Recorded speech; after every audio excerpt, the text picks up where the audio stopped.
Salom aziz obunachilar va kanalimning qadrli tomoshabinlari. Bugun siz bilan juda ham muhim, hayotiy zarur mavzuni muhokama qilamiz. Men hozir aytadigan ma'lumot har biringizga, har bir oilaga bevosita taalluqli bo'lishi mumkin. Agar siz shu daqiqada menga e'tibor qaratmasangiz, milliardlab so'm mablag'ni shunchaki boyib berib qo'yishingiz hech gap emas. Ko'pchilik odamlar davlat tomonidan beriladigan juda ko'p qo'shimcha to'lovlar, nafaqalar va imtiyozlarni shunchaki bilmaganliklari yoki noto'g'ri ma'lumotga egaliklari sababli ola olmayaptilar. Buni men har kuni kuzataman va bu holat meni juda xavotirga soladi. Shuning uchun iltimos diqqat bilan tinglang.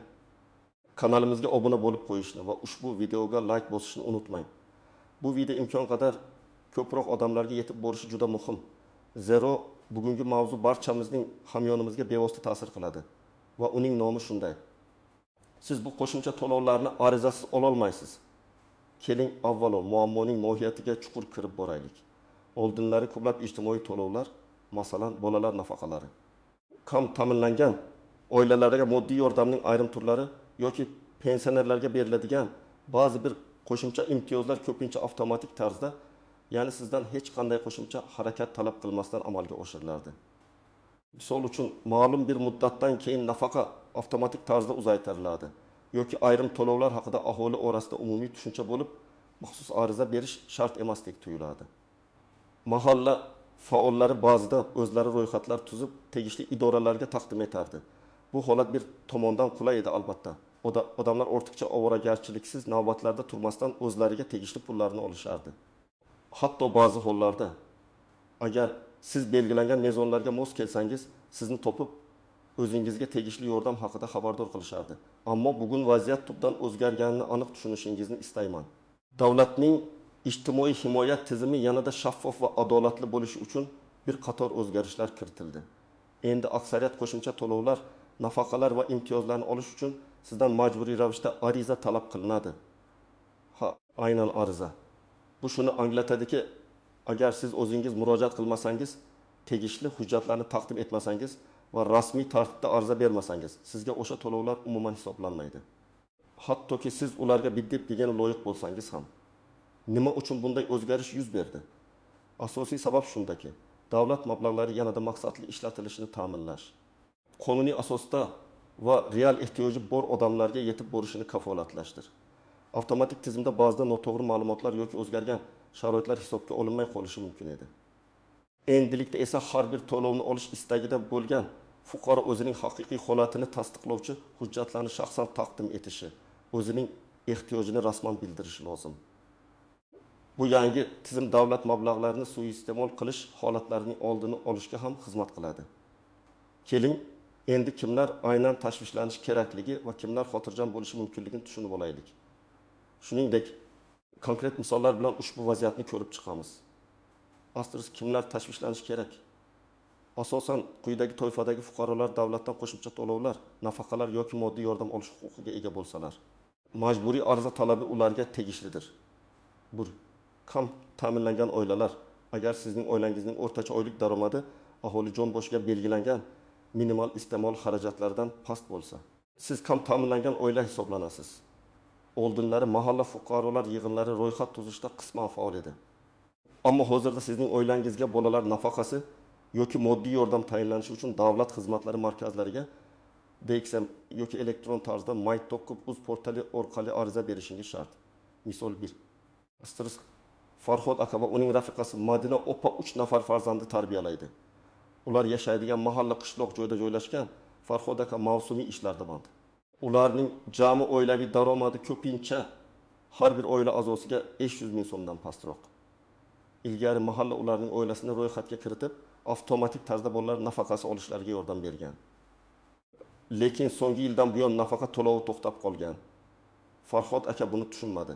Chunki uning fikricha hech narsa o'zgarmagan. Aslida esa ular belgilangan tartibda nafaqa olish uchun yangidan ariza topshirishlari kerak edi. Bu vaziyatda Farhod aka va Madina opa har oyda masalan 2 yoshdan 7 yoshgacha bo'lgan bir nafar bola uchun 25 ming so'm yoki 3 nafardan ortiq bola uchun jami 9,5 ming so'mgacha bo'lgan mablag'dan bir necha oy davomida mahrum bo'ldilar. Agar ular o'z vaqtida ariza berganlarida bu mablag' ularning oila budjetiga sezilarli darajada yordam bergan bo'lardi. 2. Yolg'iz onalar yoki otalar ayrim hududlarda yoki ma'lum sharoitlarda yolg'iz ota yoki onalarga qo'shimcha moddiy yordam yoki imtiyozlar berilishi mumkin. Bu to'lovlar ham sizning arizangiz ostida ko'rib chiqiladi. Nogironligi bo'lgan shaxslar. Asosiy nogironlik nafaqasi avtomatik tarzda berilishi mumkin. Ammo nogironligi bo'lgan shaxslarga yordam berishga qaratilgan ayrim qo'shimcha to'lovlar, masalan, reabilitatsiya vositalarini sotib olish uchun kompensatsiya yoki kommunal to'lovlar bo'yicha imtiyozlar uchun ariza berish talab qilinadi. Misolikini. In guruh nogironligi bo'lgan Rustam akaga har oyda 62 ming so'm miqdorida nafaqa tayinlangan edi. Bu nafaqa avtomatik tarzda har oy o'zining bank kartasiga kelib tushardi. Biroq yaqinda u eshitdiki, og'ir kasalliklarga chalingan nogironligi bo'lgan shaxslar uchun maxsus dori-darmonlarni sotib olishga har chorakda qo'shimcha 500 ming so'm kompensatsiya ajratilar ekan. Rustam aka buni eshitib xursand bo'ldi, lekin unga bu pul kelmadi. Sababi u bu kompensatsiyani olish uchun alohida ariza bermagan edi. Agar u belgilangan hujjatlar bilan ariza berganida, bu qo'shimcha mablag' uning dori-darmon xarajatlarini qoplashda juda qo'l kelgan bo'lardi. 4. Astirish keksa yoshdagi fuqarolar ayrim qo'shimcha pensiya to'lovlari. Asosiy pensiya avtomatik tarzda to'lansa ham ayrim turdagi qo'shimcha to'lovlar yoki kompensatsiyalar, masalan, urush faxriylariga yoki yolg'iz qariyalarga beriladigan ba'zi bir moddiy yordam uchun ariza talab qilinishi mumkin. 5. Astirish ijtimoiy himoyaga muhtoj boshqa toifadagi fuqarolar, masalan, o'quvchisini yo'qotgan oilalar, ko'p bolali oilalar. Uzoq muddat ishsiz qolgan fuqarolar uchun ajratiladigan maxsus yordam turlari ham albatta ariza talab qiladi. Astirish kimlar tashvishlanmasligi kerak? Agar sizning pensiyangiz yoki nafaqangiz avtomatik tarzda, hech qanday qo'shimcha shartlarsiz va muntazam ravishda to'lanayotgan bo'lsa, siz asosiy to'lovlar borasida tashvishlanmasangiz ham bo'ladi. Masalan, yoshga doir oddiy pensiya, odatdagi bola tug'ilganlik uchun bir martalik nafaqa, bu avtomatik beriladi. Yoki ishsizlik nafaqasining birinchi muddati uchun ariza berilgan bo'lsa, u tayinlangan muddat davomida to'lanadi. Lekin shuni unutmangki, har doim ham avtomatiklik davom etmasligi mumkin. Ko'pgina to'lovlar muddatli bo'ladi va muddat tugagach qayta ariza berish talab qilinishi mumkin. Shuning uchun har qanday holatda ham o'zingizga tegishli bo'lgan barcha imtiyozlar va to'lovlar haqida doimiy ravishda ma'lumotga ega bo'lishga harakat qiling. Misol uchun, astirish kamida 5 nafar bolani dunyoga keltirgan va ularni 8 yoshga to'lguncha tarbiyalagan onalarga belgilangan pensiyaga qo'shimcha ravishda nafaqa to'lanadi. Bu to'lovlar ilgari ayollarning pensiya yoshiga yetishi bilan avtomatik tarzda hisoblab berilishi mumkin edi. Ammo hozirda agar siz mana shunday ko'p bolali onalar toifasiga kirgan bo'lsangiz, bu qo'shimcha nafaqani olish uchun pensiya jamg'armasiga murojaat qilishingiz va tegishli hujjatlarni, bolalarning tug'ilganlik haqidagi guvohnomalari, ularning yoshini tasdiqlovchi hujjatlar va haqqi taqdim etishingiz talab etiladi.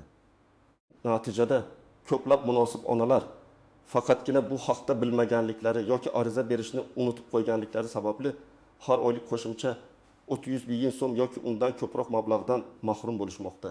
Bu pul ularning oila budjetiga, nabiralarni o'qitishga, kiyim-kechak yoki oziq-ovqat xarajatlariga juda oz qotgan bo'lardi. Endi esa aziz do'stlar, eng muhim qismga o'tamiz. Asosiy istisnolar, nozik jihatlar va yashirin tuzoqlar. Chunki har qanday qoidaning o'z istisnolari va kutilmagan jihatlari bo'ladi. Asosiy istisnolar va noaniq jihatlar. Birmas, avtomatik yangilanishdan ogohlantirish, ba'zi nafaqalar, masalan, bolalar nafaqasi yoki moddiy yordam. Siz birinchi marta ariza berganingizda ma'lum bir muddatga, odatda 6 yoki 12 oyga tayinlanadi. Muddat tugagandan so'ng agar siz qayta ariza bermasangiz, to'lovlar to'xtatiladi. Afsuski, ko'pchilik muddat tugashidan oldin eslatma yoki xabar olaman deb o'ylaydi. Ammo bunday tizim hali to'liq ishga tushmagan. Shuning uchun sizning o'zingiz muddatni kuzatib borishingiz va o'z vaqtida qayta ariza berishingiz juda muhim. Bu ayniqsa bolalar nafaqasi uchun juda muhim. Chunki ko'pchilik oilalar uning muddatini esdan chiqarib qo'yadi va bir necha oylik to'lovlarni o'tkazib yuborishadi. 2 as raqamli ariza berishning o'ziga xosliklari MyBogdagov. Uz portali orqali ariza berish juda qulay va vaqtni tejaydi.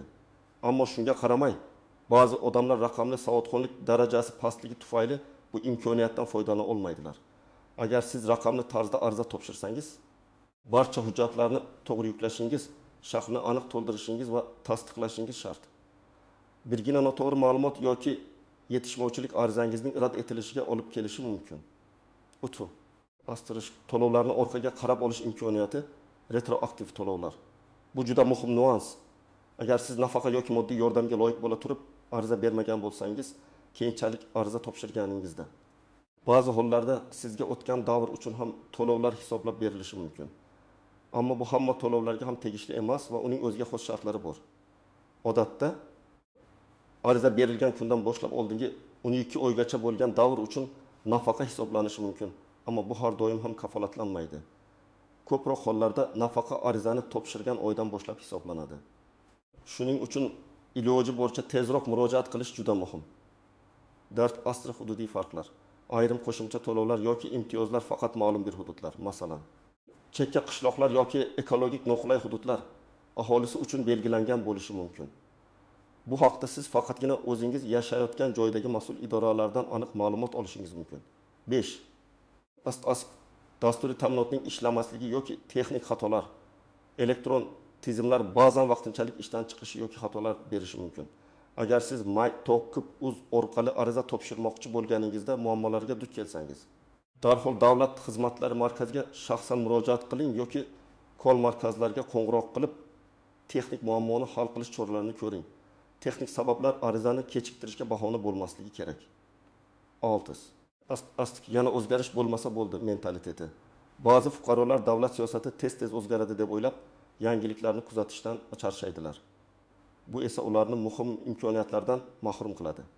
Davlatning ijtimoiy siyosati takomillashib bormoqda va har bir o'zgarish ko'pincha fuqarolar manfaatlariga xizmat qilishga qaratilgan. Shuning uchun yangiliklarni doim kuzatib borish juda muhim. Praktik maslahatlar. Siz nima qilishingiz kerak? Mana, azizlar, eng muhim qismga yetib keldik. Bu yerda men sizga aniq va qadam-qadam ko'rsatmalar beraman. Qaysi to'lov turiga ehtiyojingiz borligini aniqlang. Avvalo, siz o'zingizga yoki oilangizga qaysi turdagi ijtimoiy yordam, nafaqa yoki imtiyoz tegishli bo'lishi mumkinligini aniqlab oling. Buning uchun siz quyidagi toifalarni ko'rib chiqing. Kam ta'minlangan oilalar uchun bolalar nafaqasi va moddiy yordam. Nogironligi bo'lgan shaxslar uchun qo'shimcha imtiyozlar va kompensatsiyalar, yolg'iz onalar otlar uchun yordam. Bo'g'uvchisini yo'qotgan oilalar uchun nafaqalar. Boshqa turdagi ijtimoiy himoya. Agar qaysi turdagi to'lovga loyiq ekanligingizni bilmasangiz, quyida keltirilgan idoralarga murojaat qilishingiz mumkin. Qayerga murojaat qilish kerak? Arizalar uchun asosiy murojaat nuqtalari quyidagilardir. Davlat xizmatlari markazlari DXM barcha yirik shaharlar va tuman markazlarida mavjud. Siz shaxsan tashrif buyurib, konsultatsiya olishingiz va arizangizni topshirishingiz mumkin. Bu usul ayniqsa elektron tizimlardan foydalana olmaydigan fuqarolar uchun qulay. My.uz yagona interaktiv davlat xizmatlari portali. Agar sizda elektron imzo, e-imzo bo'lsa va internetdan foydalanish ko'nikmalaringiz bo'lsa, uyingizdan turib arizangizni elektron tarzda topshirishingiz mumkin. Bu eng tez va eng qulay usul hisoblanadi. Portalda har bir xizmat uchun batafsil ko'rsatmalar mavjud. Pensiya jamg'armasi bo'limlari. Agar gap pensiya yoki unga bog'liq qo'shimcha to'lovlar haqida ketsa, siz pensiya jamg'armasining hududiy bo'limlariga murojaat qilishingiz kerak bo'ladi. Mahalla fuqarolar yig'inlari, garchi ko'p arizalar uchun markaziy murojaat joyi DXM bo'lsa-da, mahalla fuqarolar yig'inlari ham sizga dastlabki ma'lumotni berishi, ba'zi hujjatlarni rasmiylashtirishda yordam berishi yoki kimga murojaat qilish kerakligini aniq aytib berishi mumkin. Ayrim to'lovlar uchun mahalla xulosasi hali ham talab etiladi. 3. Qanday hujjatlar kerak bo'ladi? Arizaga ilova qilinishi lozim bo'lgan hujjatlar turi siz murojaat qilayotgan to'lovning turiga qarab farq qiladi. Ammo umumiy qilib aytganda, quyidagilar talab etilishi mumkin. Fuqarolik pasporti yoki ID karta, ariza beruvchi va oilaning voyaga yetgan a'zolar uchun. Nikoh to'g'risida guvohnoma. Agar oilaviy holatingizni tasdiqlash zarur bo'lsa, bolalarning tug'ilganlik haqidagi guvohnomalari, bolalar nafaqasi yoki ko'p bolali oilalar uchun. Oilaning daromadlari to'g'risida ma'lumotnoma. Oxirgi 12 oy davomidagi daromadlar, ish haqi, pensiya, nafaqa, tadbirkorlikdan olingan daromadlar va haqi haqida. Bu ma'lumotlar ko'pincha Davlat soliq qo'mitasi, byudjetdan tashqari pensiya jamg'armasi va boshqa tashkilotlarning ma'lumotlar bazasidan avtomatik olinadi. Ammo ayrim hollarda sizdan qog'ozda tasdiqlovchi hujjat talab qilinishi mumkin. Bank hisob varag'i rekvizitlari. To'lovlar o'tkaziladigan plastik karta yoki hisob raqami. Nogironlik guvohnomasi yoki tibbiy xulosa. Nogironligi bo'lgan shaxslar uchun. Uy joyga egalik huquqini tasdiqlovchi hujjatlar, ayrim imtiyozlar uchun. Oilaviy ahvolni tasdiqlovchi boshqa hujjatlar. Masalan, nikohning bekor qilinganligi haqidagi guvohnoma, vafot etganlik haqidagi guvohnoma va haq asas muhim eslatma. Hujjatlarni topshirishdan oldin kerakli hujjatlar ro'yxatini aniqlashtirish uchun avvalo DXMga qo'ng'iroq qiling yoki My.gov portalida tegishli xizmatning sahifasini o'qing. Barcha hujjatlar asl nusxalarini va nusxalarini tayyorlab qo'ying. Shkurt. Arizani to'g'ri to'ldirish. Arizani to'ldirishda juda ehtiyot bo'ling. Har bir mayda detallar muhim. Asli aniqlik barcha ma'lumotlarni, ism sharif, sana, manzil, daromad miqdori xatosiz kiriting. To'liqlik. Hech qaysi maydonni bo'sh qoldirmang. Agar biror ma'lumot sizga tegishli bo'lmasa, taalluqli emas yoki mavjud emas deb yozing. Imzo qog'oz shaklidagi arizalarda shaxsiy imzongiz bo'lishi shart. Elektron arizalarda elektron imzo orqali tasdiqlash talab qilinadi. DXM xodimlari sizga yordam berishlari shart. Muddatlar va monitoring. Arizani topshirish muddati. Qaysi turdagi nafaqa bo'lishidan qat'iy nazar imkon qadar tezroq ariza topshiring. Har bir o'tkazib yuborilgan kun sizni o'zingizga tegishli mablag'dan mahrum qilishi mumkin. Ko'rib chiqish muddatlari. Har bir xizmat uchun arizani ko'rib chiqishning o'z muddatlari mavjud. Odatda bu 15 ish kunini tashkil qiladi. Arizangiz holatini My.gov orqali yoki DXMga murojaat qilib monitoring qilib boring. Rad etilsa nima qilish kerak? Agar arizangiz rad etilsa, rad etilish sababini aniq bilib oling. Sababni bartaraf etib, hujjatlarni to'g'rilab, qayta ariza topshirishingiz mumkin. Agar siz rad etishni asossiz deb hisoblasangiz, yuqori turuvchi tashkilotga yoki sudga shikoyat qilish huquqingiz bor. Aziz do'stlar, men sizga bu qiyinliklarni aytib berishdan maqsadim sizni qo'rqitish emas, balki ogohlantirish, hushyorlikka chaqirishdir. Davlat tomonidan berilayotgan imkoniyatlardan foydalanish sizning qonuniy huquqingizdir. Va bu huquqdan foydalanish uchun bugungi kunda afsuski sizdan faol harakat va shaxsiy tashabbus talab qilinmoqda. Hech kim sizni topib pulingizni berib ketmaydi. Siz o'zingiz harakat qilishingiz kerak. Shunday qilib bugungi videodagi asosiy xabar shuki, o'zingizga tegishli bo'lgan qo'shimcha to'lovlar va nafaqalarni olish uchun ariza berishni unutmang. Bu sizning oilaviy ahvolingizni yaxshilashga, kutilmagan xarajatlarni qoplashga yoki shunchaki hayot sifatini oshirishga yordam beradigan juda muhim mablag' bo'lishi mumkin. Davlat xizmatlari markazlariga boring, My.gov saytiga kiring. So'rang, o'rganing, murojaat qiling. Sizning huquqlaringizni himoya qilish birinchi navbatda o'zingizning qo'lingizda. Ushbu videoni oxirigacha ko'rganingiz uchun sizga katta rahmat. Umid qilamanki, men bugun bergan ma'lumotlar sizga foydali bo'ldi va ko'plab savollaringizga javob topdingiz. Agar sizning qandaydir savollaringiz bo'lsa, iltimos ularni izohlarda yozib qoldiring. Men va jamoam imkon qadar barchasiga javob berishga harakat qilamiz. Videoga like bosishni va kanalimizga obuna bo'lishni unutmang. Bu har biringiz uchun muhim bo'lgan bunday ma'lumotlarning kengroq tarqalishiga yordam beradi. Sog' bo'ling va moliyaviy barqarorlikka intiling. Keyingi videolarda ko'rishguncha.